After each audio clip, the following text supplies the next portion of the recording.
अस्सलाम वालेकुम जी।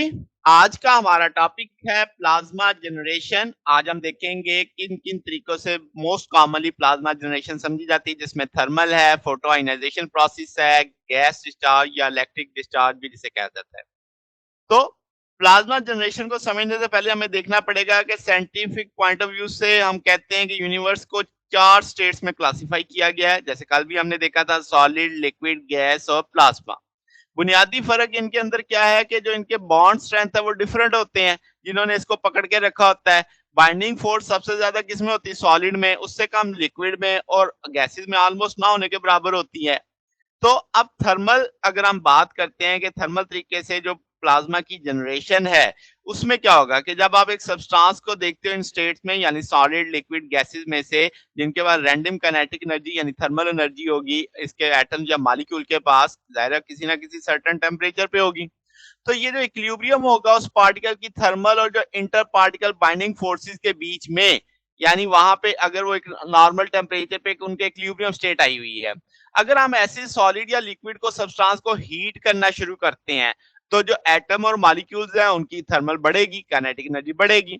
अब वो इतनी बढ़ जाएगी कि वो बाइंडिंग पोटेंशियल पे गालिब आ जाएगी, जिससे क्या होगा? फेज ट्रांजिशन होगी और वो एक कांस्टेंट टेम्परेचर पे फॉर गिवन प्रेशर पे होगी, यानी एक मखसूस टेम्परेचर पे जाके फेज ट्रांजिशन हो जाएगी। ये सबसे की पॉइंट है। तो जो वो अमाउंट ऑफ एनर्जी रिक्वायर्ड होगा फेज ट्रांजिशन के लिए, उसे हम लेटेंट हीट कहेंगे। अब अगर आपने सफिशिएंट एनर्जी दे दी कि जो मॉलिक्यूलर गैस है वो ग्रेजुअली डिसोसिएट हो जाती है एटॉमिक गैस में, और उनकी कोलिजन के बीच से जो पार्टिकल होते हैं जिनकी थर्मोकाइनेटिक एनर्जी एक्सीड कर जाती है मॉलिक्यूलर बाइंडिंग एनर्जी से, यानी मॉलिक्यूलर को भी आपने डिसोसिएट कर दिया। अब बहुत हाई टेम्परेचर के ऊपर जो आपके एटम है वो इतनी ज्यादा काइनेटिक एनर्जी आएंगे कि उन पे कोलिजन्स होंगी तो इलेक्ट्रॉन निकलेंगे, आइंस बनेंगे। तो जो binding energy outer most electrons की और आयनाइज गैस का यानी प्लाज्मा नतीजतन बन जाता है। अब ये जो ट्रांजिशन हुई है गैस की प्लाज्मा के अंदर, ये इसे हम फेज ट्रांजिशन नहीं मानेंगे। क्यों? क्योंकि ये ग्रेजुअली हुई है, अचानक हुई है, जबकि जो आपकी फेज ट्रांजिशन है वो एक यानी आप कह लो एक कांस्टेंट टेम्परेचर पे हो जाती है, जबकि ये ग्रेजुअली हो रही है इंक्रीजिंग टेम्परेचर के साथ, तो ये फेज ट्रांजिशन में शुमार नहीं होगा। तो इस तरीके से प्लाज्मा जनरेट होता है थर्मल हीट टेम्परेचर बढ़ाने से। फिर फोटो आयनाइजेशन प्रोसेस में क्या होता है कि आयनाइजेशन होती है कि जब आप इंसिडेंट फोटोन ऑब्जॉर्व करते हैं जिसकी एनर्जी इक्वल या ज्यादा होती है ionization potential of absorbing atom से, यानी बाहर से कोई एनर्जी आई जिसमें रेडिएशन एक्सरे हो सकती है, आपकी गामा रेज हो सकती हैं, वो मटेरियल ने ऑब्जॉर्व कर ली, वो एनर्जी उसकी आयनाइजेशन पोटेंशियल से ज्यादा थी, और जो एक्सेस थी वो आपके पास काइनेटिक बन जाएगी इलेक्ट्रॉन और आयन की।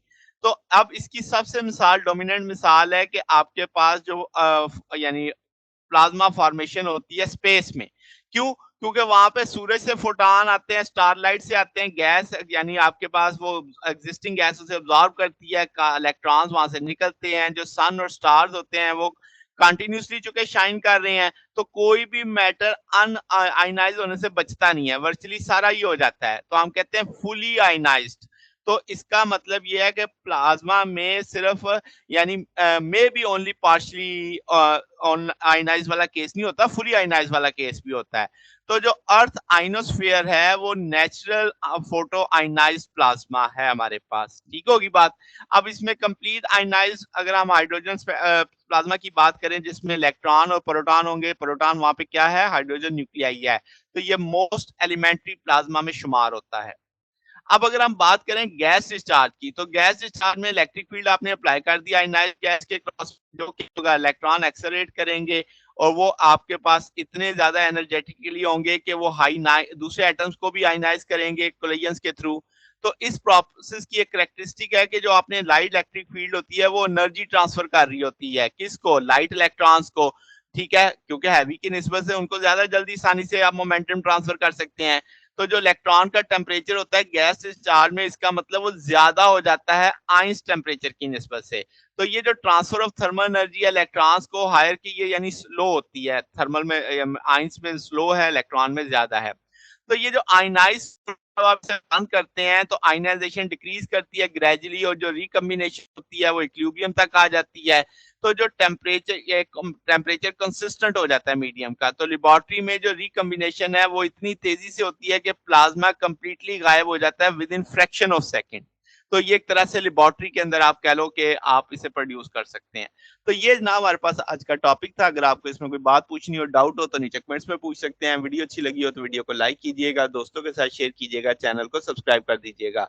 अब तक के लिए इतना ही, बकिया इंशाल्लाह फिर नेक्स्ट देखेंगे। ओके, अल्लाह हाफिज।